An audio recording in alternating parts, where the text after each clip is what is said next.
موتر افغانستان به نمایشگاه قطر رفت و اونجا قوقا به پا کرد. توی این ویدیو قرار سختی‌هایی که موتر افغانستان از 0 تا 100 تجربه کرده و این اتفاقات اخیری که برای موتر افغانستان افتاده رو بررسی کنیم و یه سری ویدیوهای وایرال شده در مورد موتر افغانستان هم ببینیم. اگه دوستان این خبرا رو بفهمید بعدشون مطلع بشید تا آخر ویدیو با اون باشید و با لایک کردن ویدیو و کامنت گذاشتن و سابسکرایب کردن ما رو حمایت کنید.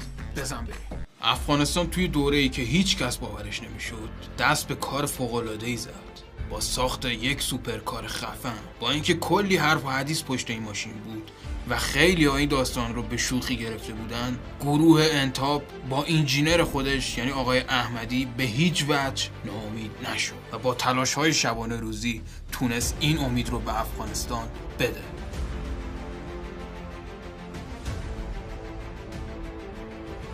بالاخره موتر افغانستان بدون هیچ عیب و نقصی ساخته شد و تبدیل به یکی از